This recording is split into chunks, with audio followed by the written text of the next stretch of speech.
Welcome to the Luxe Leap, where bold women turn ambition into action. I'm your host, Reland Logan, and together we'll explore the big moves, smart strategies, and extraordinary branding behind unstoppable businesses. So I have a question. What if success on the outside wasn't enough, and true transformation meant finally aligning with who you really are? Zerina Derveni is more than a certified life coach. She is a transformation catalyst for high-achieving women who look like they have it all together, but feel disconnected underneath it all. After years in the corporate world leading high-stakes projects for Fortune 500 clients, Zerina had the title, the milestones, the prestige, but none of the internal peace.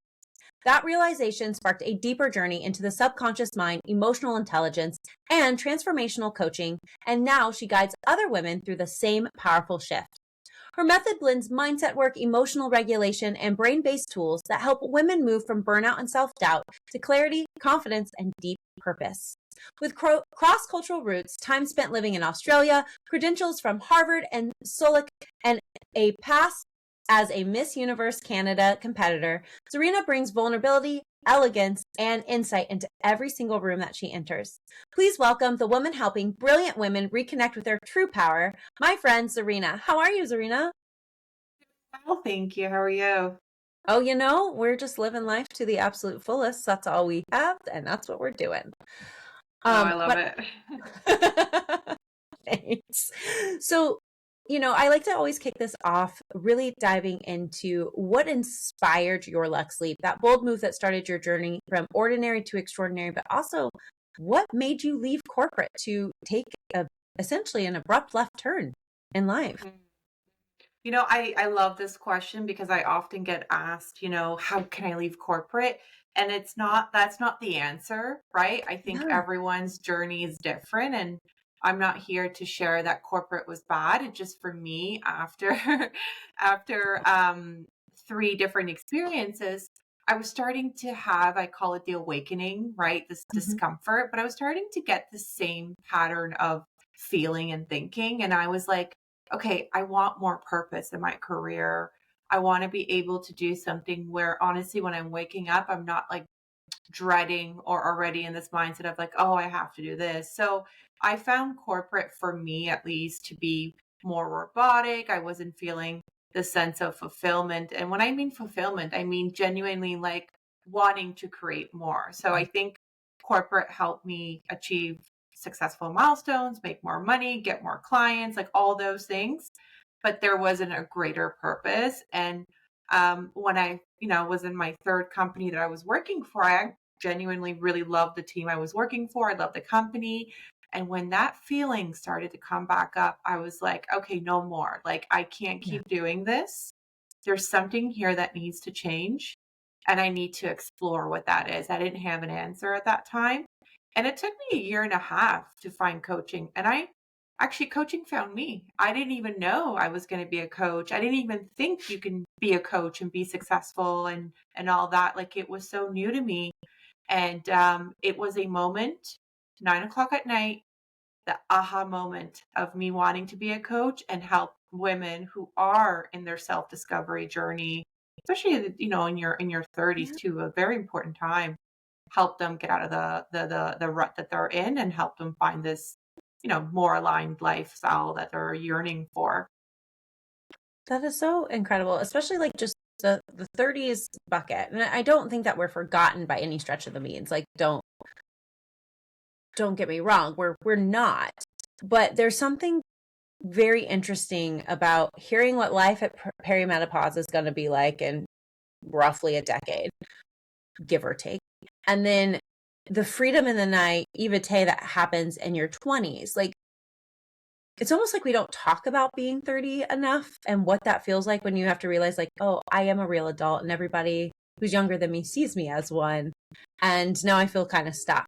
So when you talk about that light bulb moment and, you kind of alluded to what life was like for you personally, how did your personal story start to influence the brand that you're now building and why 30? Hmm. Good question. Yeah.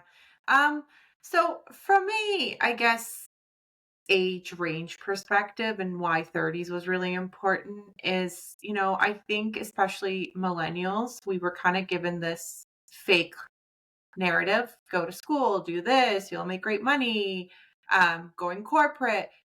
And then at the same time, we have all these responsibilities of even being a caregiver. Like we're in this random generation where we're doing so much, right? But we're not getting, our outputs are not being the same as our inputs.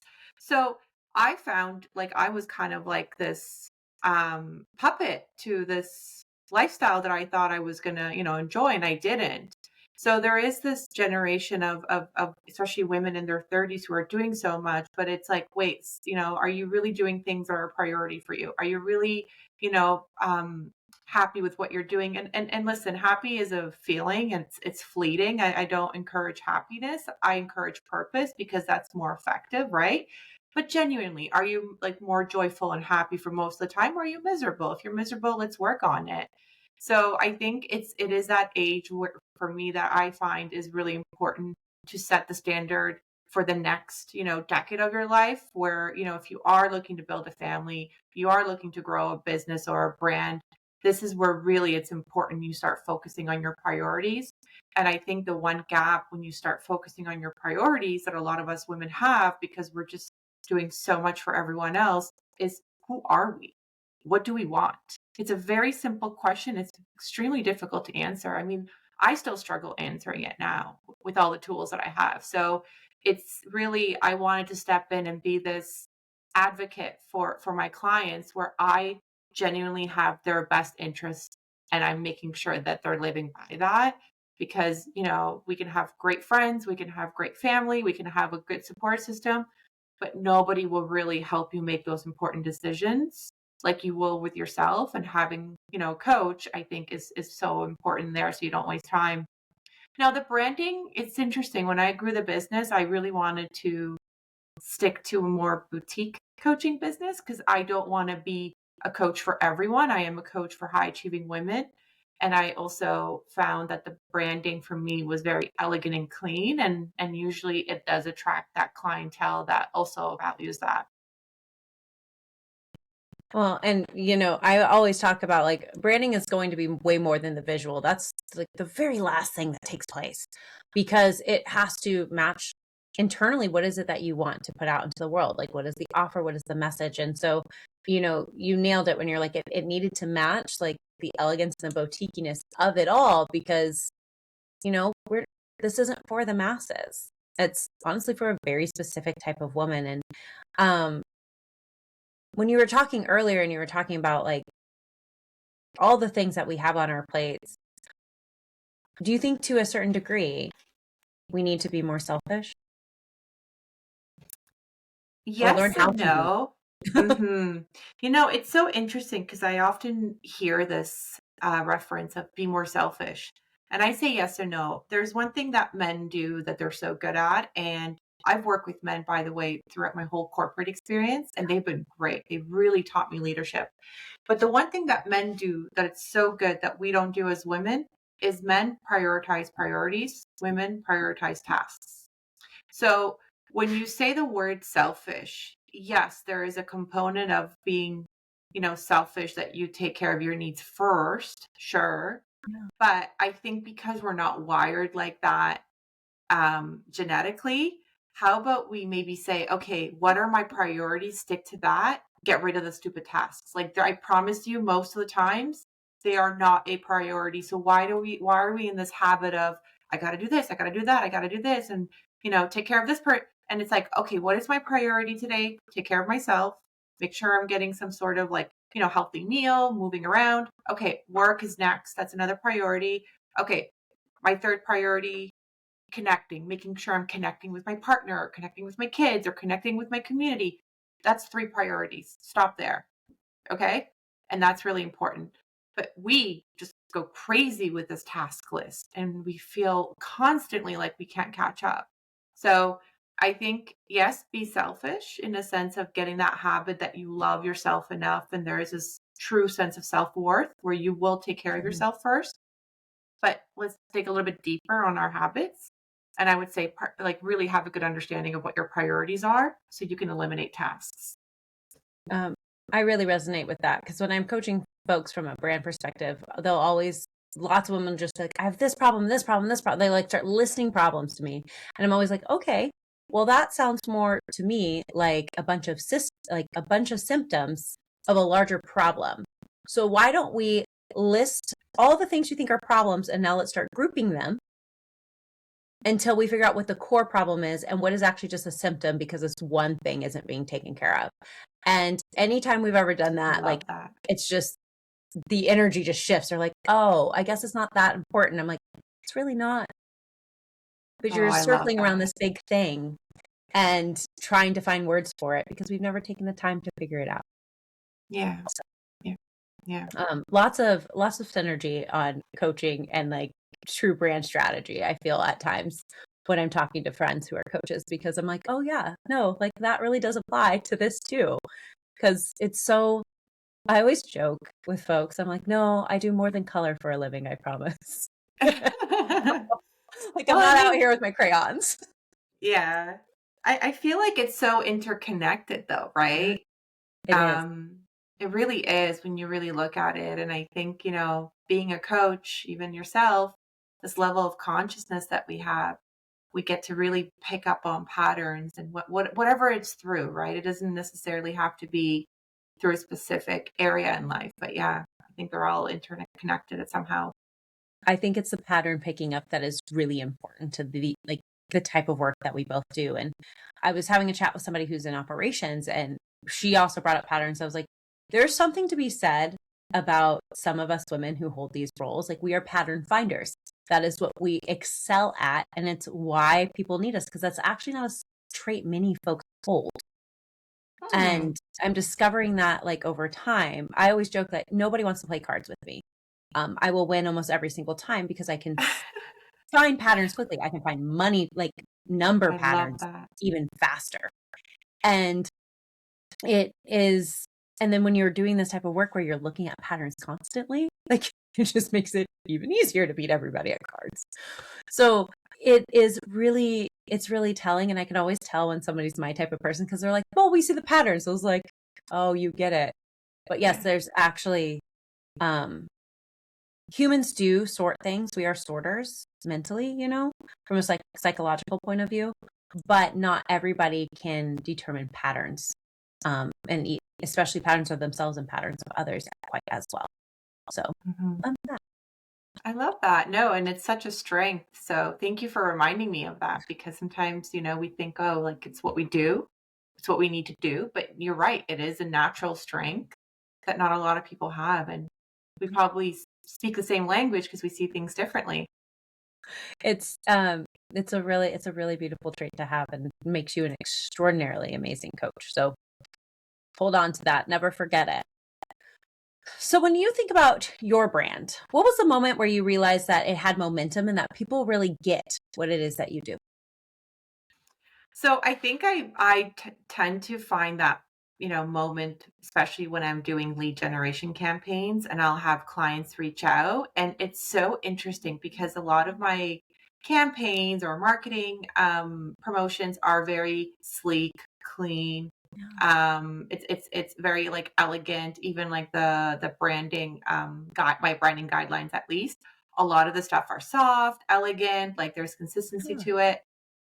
And then the clients that actually reach out or potential clients, they also kind of are similar. So it's interesting that it is attracting a specific crowd that also appeals to that type of branding. And surprisingly enough, a lot of my clients are not into social media. So I'm attracting a group of clients that appreciate, I guess, branding or simple branding or even a lot of the Yeah. integrity behind my branding. And it's like I'm learning through my branding the type of clients I'm attracting and the type of, characteristics and personalities and likes. And I'm still learning, right? Because I think it's definitely an ongoing journey there. But yeah, I wanted it to be consistent, clean, simple, but you see that there's a lot of work that's been put in it and thought through it, not just kind of like, a fast job or something like that. So really letting the words have space to speak for themselves. And you're right, your branding is very clean, very like creams, blacks, like lots of white space, lots of negative space. And so everything has the ability to breathe, but at the same time, that's the feeling that you want your clients to have, is the ability to breathe again. And so, I mean, honestly, outstanding job at that level. thank you. Truly gorgeous, of course. So, how would you describe the unique energy or essence of your brand in one sentence? Probably grace. I think that might be one sentence. Let me think about it, but definitely one word. I think the word integrity always comes up with me Huh. with my brand. But definitely it's a place where you can come in, feel relaxed, but feel the value really. I think that's what I really would want someone to get. So there is a sense of relaxation because there's not a lot happening. I'm not there like um Yeah. boasting my name and what I do. It's really about the journey of the clients. But then there is this like value behind everything, right? There's like for every word that I put on, like even my website, there is value behind it. It's not just there to be there. I just love the intentions of integrity and grace through every moment. Like, we don't see a ton of that in the world, presently. And so the ability to have that, to show it, and it being felt, is very powerful in and of itself. So when you think about like the integrity, the grace of it all, what decision or strategy most contributed to your growth this past year, keeping in mind that those are strong values for you? hmm So I think year one for me, I was really wanting the integrity piece to come out. But one Mhm. thing that people don't tell you about integrity when you're growing a brand, at least, or a business, is it's a slow growth process. Yeah. And I think having honestly, like having been in corporate, like the last client I brought in my last job was American Airlines. Like it was a big client. So I'm thinking this is easy. I can do coaching. I can start my business. Like it was a no-brainer, but absolutely not. It is not easy. Growing your brand, starting from something that doesn't exist is a lot of work. So I was a little bit naive, but I had to Mhm. learn that I can still have integrity, but there was ways of helping my business grow faster. So that was year one. Year two, I started to do things a little bit differently while still holding the integrity piece. I mean, not much has changed, but making sure that I'm doing things that actually start to convert more. Because Yeah. I found year one, I wasn't really converting. I had everything look great, but it wasn't converting the way I needed to. And Raylan, you probably see this all the time, but it was really like a really big learning experience for me in a very good way that shaped me to be much more strategic in year two and year three. I have other plans too, but yeah. Yeah, it's very interesting watching people in the beginning versus like, I even think of where I'm sitting now moving into year 6. I am naturally a strategic person, but I will say that that skill went by the wayside year 1. Like, I just didn't know how to apply it to myself in a weird Yeah. way. Now year 6, I'm like, I did the start of annual planning yesterday. I take off 2 weeks at the end of the year to make it happen. I'm already like mapping out each quarter and like down to what are we marketing? What is each blog going to be written about? And so the strategies get really, really tight. Mm, The further you go on, if now let's be real here, there's that 5 year where they say most businesses quit. And the difference, I truly believe, is the difference between having strategy and not having strategy, and being able to realize that. Again, the strategists are patterns people. And so if you can't find yourself a coach in like one of those areas, there's a strong chance you're going to fail. Now, once I got a coach and I saw they're like, well, you need a strategy. And I'm like, oh, well, ding dong. Like, I'm a strategist. I should know better. I've done this for yeah. the companies that I've worked for. Um, it allowed me to start to move into being so intentional that like my year 6 will be about teaching others how to build that strategy and uphold that strategy after they get their rebrands done. And it wasn't until I had another coach look at me and say, you need a guarantee. And I was like, why? Like, the work is done. Like, what am I guaranteeing? And they're like, the ability to get their brand to keep going after you're gone. And I was like, oh, well, duh. So I Yeah. just feel like we have those moments where you're going to be taught, whether it's by a person or by life. I guess you can choose one or recognize that it's probably going to be both. Yeah, that's a really good point, and I appreciate you sharing your experience about year one because I find, having sat in quite a bit of workshops actually, even with coaches, nobody really shares that, right? And it's all like, "Oh, look at me, and I'm great now, and this business is doing really well." I mean, listen, maybe not in a public setting, people don't share that. Maybe in an intimate setting, that's something that people will be willing to share. But I'm just saying there is this like perception that you have to get your business up and running, especially if you're a high achiever, right? And you've done Yeah. well in the past. There's just like, well, of course, but it's a lot of learning curves. But I really like your advice on getting a coach or getting someone, a mentor, whatever it is, because it's going to save you so much time, you know? So much time. I also think that I have a tendency to overshare and I will never change everybody. So let's just like keep it real here. I will always overshare. So invite to you personally because you can reach me a million ways. But like if somebody needs help, like just drop it in the comments. I will literally help you. Um I have no problem talking about how shitty year one was. Um and how hard it was until like last year. Yeah. And last year was year 4. So it's definitely getting a coach does help. I mean, I remember year 3 I got a coach and I went from $2,500 months to 15K months in the span of 2.5 months. Wow. Yeah. Yeah. So, it is important if you want to, you can travel through the mud or you can find somebody who has a boat that can get through the mud. I mean, truly hitch a ride is what I'm going to say. Hmm. Hitch a ride. So, when you think about visibility, what has been the hardest part of becoming more visible in this space as a life coach, and what has worked? Hmm. So I started, doing much more video marketing promotional pieces this Yeah. year, podcast being one of them, and I genuinely really enjoy them. And I find sometimes, especially in the beginning, I would be afraid to say something that would maybe stick. And let's just Mhm. say in a couple of years, some of my coaching strategies or certain things change or my niche even changes, who knows?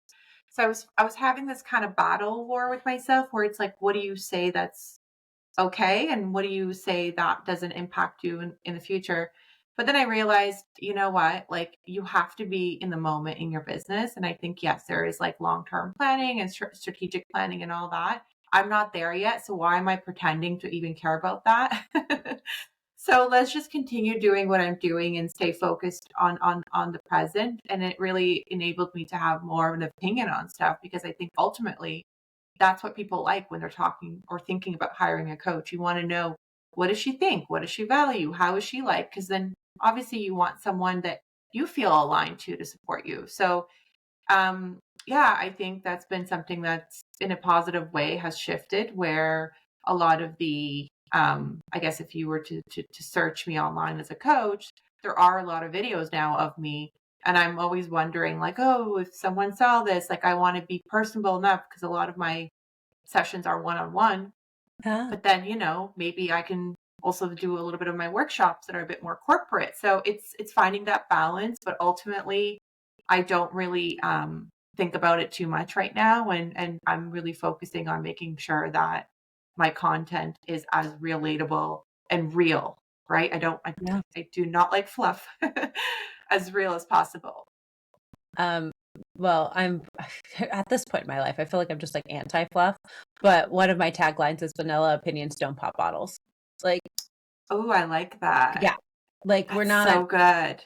thank you. And then it got frustrating. I was like, can somebody just say it? Can you just say it? Like, just Say what you mean. And it's okay if you change your mind in 3 years. Oh gosh, it wasn't Sydney Sweeney. Oh, what is the name of this actress? Okay, this is, you know what? You want the most millennial thing that can come out in this podcast? Someone's going to know the name of this woman the second I say this. She is literally one of the girls in Mean Girls where she like holds her boobs at the end of it and goes, there's 100% chance that it's raining outside. It's clearly raining. Yeah. She's the blonde one. That's not Regina. Yeah, I know who you're talking about. No, it's not Regina. What was her name? But What yeah, is I her know. actual name? Well, recently she was interviewed by this magazine and she had said something and she meant what she said. And they're like, well, do you want to apologize for it? She goes, no. I said what I said and I still mean it. I'm not going to apologize for something because it's going to make other people comfortable. Good for her. Two things can exist at the same time. And I said what I said. And that's it. Like, leave it alone. I will not apologize. And I was like, thank you. Like, somebody just hold the fort. Like, I have more respect, even if I disagree. I have more respect for somebody when they're like, no, this is what I said. I agree. And it's so true. We respect people who are like that, who stand by what they say, right? And it's so interesting because I sat in this master class about business and branding. Actually, you would really appreciate this. And it wasn't giving you like your typical, systematic advice, like do this, do that. It was Avatar. Oh gosh. It was have a strong point of view. That was the first thing. And I was very impressed by that because that is so true, right? Yes. Your brand is what is your strong point of view. So it's to really encourage you so you are attracting the right target or audience or clients, whatever it is. And you can actually be real and make sure that your messaging is real to who you are. So yeah, I really love that. And I think having um it ties to your self-worth, right? Having a strong sense of self and owning what you say and being confident in saying it. It's all tied to self-worth. It truly is. And I think that I'm really glad that's how they kicked it off because I might break out in hives if I hear one more time, like, you need an I help statement and like, know your avatar.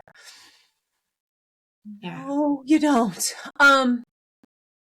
Does it help to a certain degree? Yes. But you want to know what helps better? Talking to people. Yeah, there's a whole concept. Like, let's interact with other humans. But it is very interesting that, well, one, it says a lot about you that stood out to you because it means something. But when we go into a world that is now going to be very heavily influenced by AI and you don't have your own point of view, then you are going to start regurgitating what everybody else is saying. And I remember not too long ago, I kind of got into it with my AI. It's recognized I'm a feisty one and I'm like here for it. But it was telling me how brand agencies work. And I do rebranding in 2 to 3 business days. And it's like, well, that's not like how it works. I go, well, that's how it works over here. And it's been working just fine. So the reality is you're telling me that I am like the exception to the rule in the market. And that's what I need to lean in on. So thank you for doubling down on what I feel is to be true. But the reality is like, I'm not like everybody else and nor do I want to be like everyone else. And, but if you can't pick your own, like you can't put your flag in the ground, your opinion will start to sound like the masses and then people can compete on price. And I don't know about you, but I'm not really here to compete on price when it comes to my audience. I want the value to speak for itself. I 100% stand by that too. Yeah. But good for you. And I think even like with ChatGPT, I think it's a great tool, right? But it's a great way to also like put your foot down and say like this is nonsense. Like I know better, right? So I love that. I love that example. It's going to be very interesting. And I think that it's a great segue for this next question, which is how do you right now differentiate yourself from others in your space without feeling performative or feeling like we're one and the same? And I don't think you feel that way by our conversations, but I'm just curious. No, you know what? It's an interesting question. So I think I have done a really good job with integrating with my community because I became a coach without knowing any coaches, right? Oh, So I perfect. wanted to learn in a sense, or even I'm going to be very transparent, even see what my competition is like, right? So I would get into, events, even if they're virtual, Mhm. I would join as much as possible to really understand, okay, what this is the industry I'm dealing with and, you know, what am I, looking at from a competitive perspective even too, right?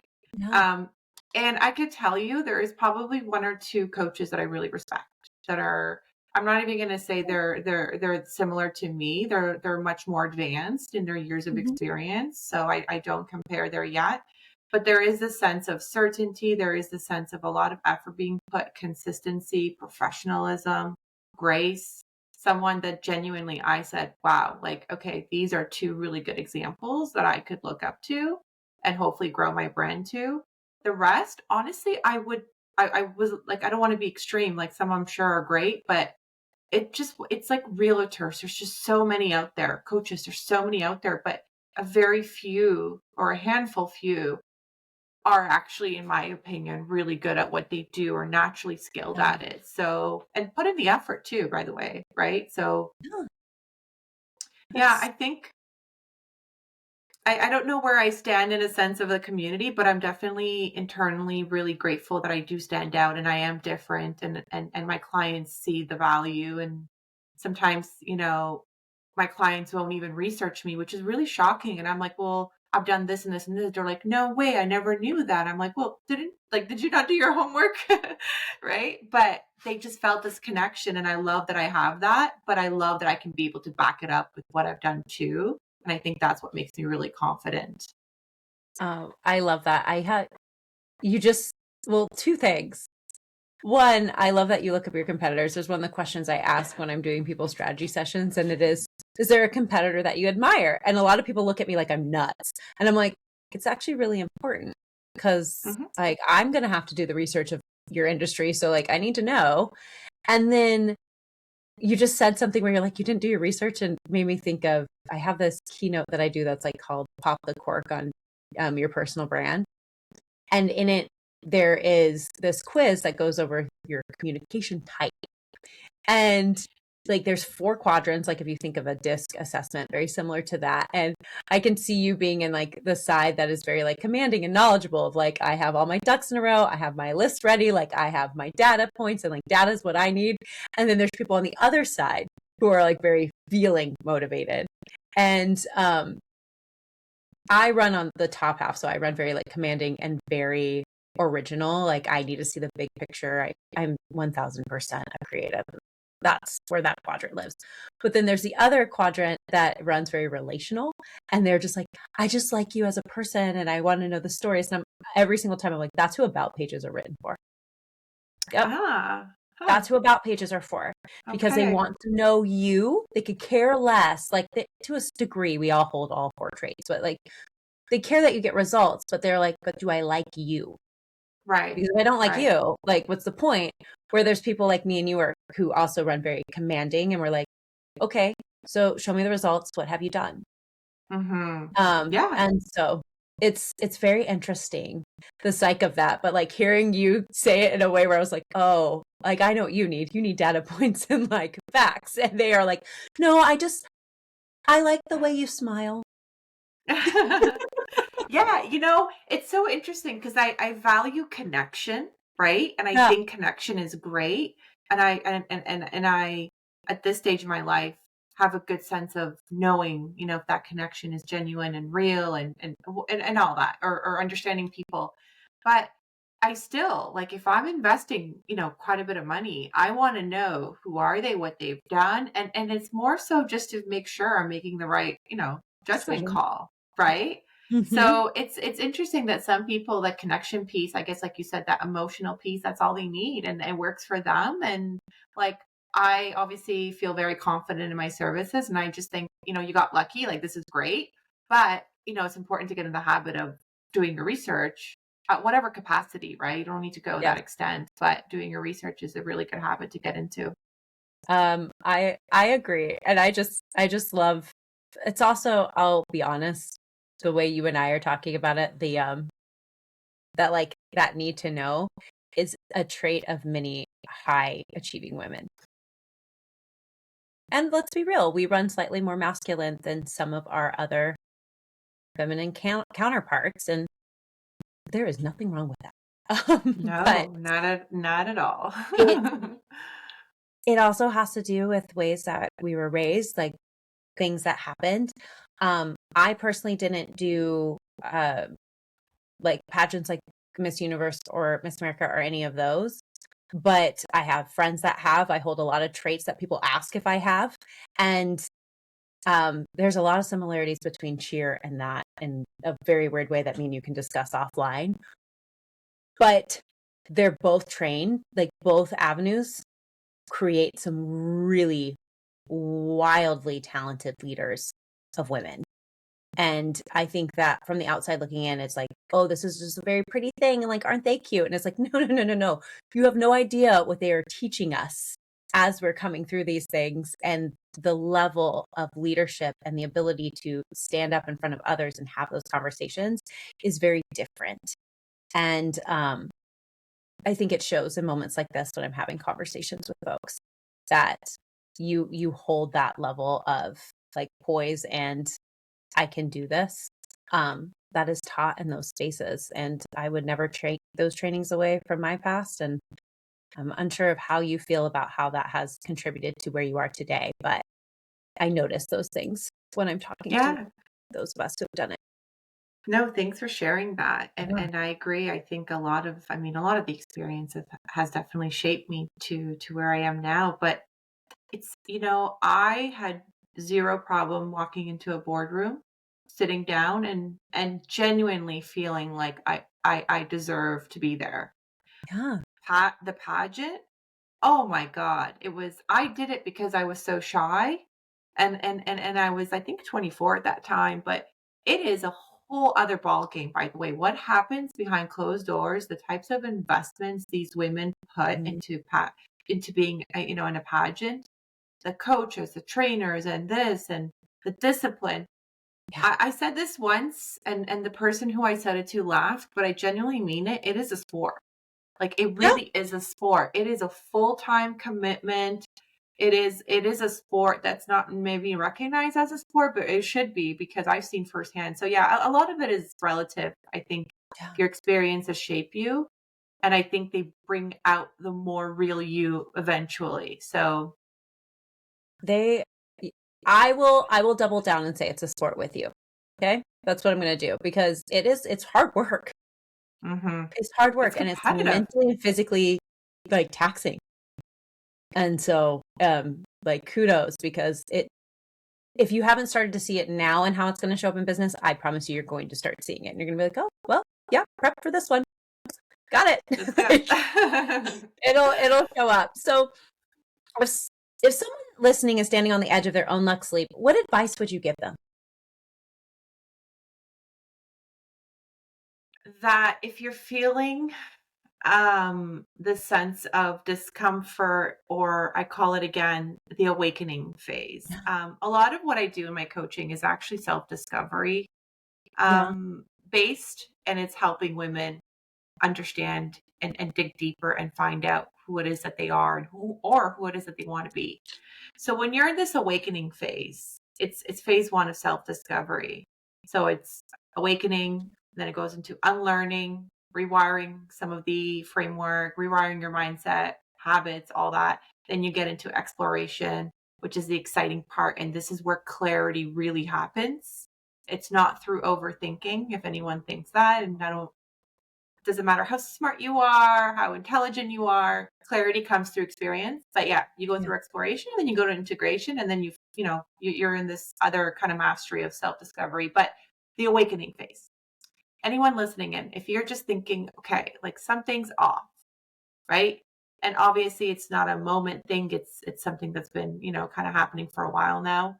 I Yeah. encourage people to please stay there and dig deeper, because you're telling yourself that something needs to change, and maybe you're not ready to just at that moment do something about it, But I encourage more people to sit in that discomfort awakening phase, because something is telling you that, something's got to change, and give yourself at least the grace to honor that feeling and hopefully allow you the experiences to find what that is. And so you can get clarity and do something about it. So I think a lot of us are our first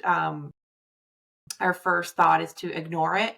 Like, I get it. Life is busy. We're working. We have responsibilities. We don't have time to always feed that awakening phase. However, if you honor it now, it's going to save you so much time and save you from maybe making, repetitive mistakes in the future. So that would be one advice I would give people. That's amazing, because I think that it is really important, to your point. I think that especially when you're starting out, it's so easy to want to avoid the hard stuff, because you've never really had to face the hard stuff if you live a very average life. I don't want to discount anybody who has lived a hard life prior to that. It is like, my heart goes out to you. It's not fun. But I think naturally we want to avoid pain. I mean, that's what that part of our brain does. The lizard part of the brain wants to avoid pain. And so I think sitting with it and understanding it, it only makes you stronger for it in the long run. And I appreciate that you said, like, sit with it and, like, let's really figure it out, instead of like finding the next thing that's going to get us a dopamine rush to avoid it. And so I think that's beautiful advice. So what's next for you, or what's the next bold move that you're making? So I definitely want to get into the podcasting game. I've been saying this to a few people, so it's good. It's going to keep me accountable. But maybe next year, a priority of mine is definitely growing the business and continuing to work on my content. However, I think in parallel, I can definitely look into starting my own podcast. And really, it's having a space where like-minded women can come in and really listen to some of the, I call it like raw and polished. So I want to be able to have raw conversations that are not like your typical, like, oh, this is really fun and this is like great, but polished enough that it's so informative and fun and a space that you want to join in. So I think, some of the stuff that I've gone through in life and some of the conversations I've had with my girlfriends and even just women in general, having a platform where we can talk about it, but differently. I think the raw and polished is something that I keep thinking about and figuring out how to do that. So it's not just another podcast of like, oh, women empowering women. No, this is like, let's get together. Let's talk about some really difficult stuff. Like, even you sharing your experience today, Raylan, like about the year one and the things that you struggled with, like, those are the things I want to talk about, because I think, in a way of resilience, right? Not in a way of vulnerability, but in a way of resilience, because I want people who are listening to be able to get the real hope and the real kind of strategy or framework that could help them. Right. So yeah, I think I would love to start my own podcast. You're going to start your own podcast, girl. It's happening. Oh, I love it. Thank you. And it's going to be called Raw and Polished, because I can see it. I can literally see it. I never thought about that for a name, but maybe we'll take us offline and I'll run some ideas by you. Absolutely. Like, I could do it all day. Literally. Well, Zerina, it's so much fun having you on the show. You're absolutely incredible, and I'm excited to see where you take it next, but I'm also just excited for the transformation that you're going to bring to those who are just in your experience, in your zone. And the world is a better place because you chose to be one of the folks who can coach people through those moments and get them to a life that they really deserve to live. So thank you for what you do. I appreciate you. Of course. Thank you. And thank you for having me. It's been such a wonderful conversation. So it really has. It really has. So everyone, if today's episode has you rethinking how you're showing up, both from a personal way, but also if you're ready for a brand that actually turns heads, I'd love to invite you to book your Brandmuta Brand Breakthrough. It's my video deep dive brand audit that helps you see exactly what's working, what's not, and what needs to shift to attract your champagne clientele. You can grab your spot at graydigitalmktg.co/Brandmuta review. There's also a button in the upper right-hand corner of my site, or you can just click on it there in the show notes, make life simple. And start turning clarity into confidence, because let's be honest, like I said earlier, vanilla opinions don't pop bottles. And Zerina, how can people get in touch with you?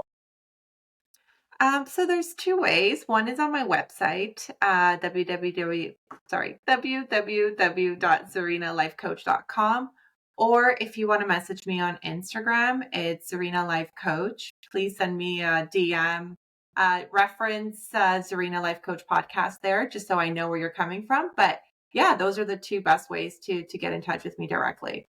Oh my gosh, I love it. Well, ladies, thank you so much for listening. I can't wait to talk to you next week on Thursday. And if this is your first time listening, or you just haven't done it yet, make sure you hit subscribe on whatever platform you're listening on this to. And if you aren't listening on YouTube, could you just go to YouTube and click that little bell so more women can hear about all the great things that we have coming up, as well as going back and listening to all the great stories we shared before. So congratulations if you're getting ready to take your Luxe Leap, and we'll chat next time. Bye.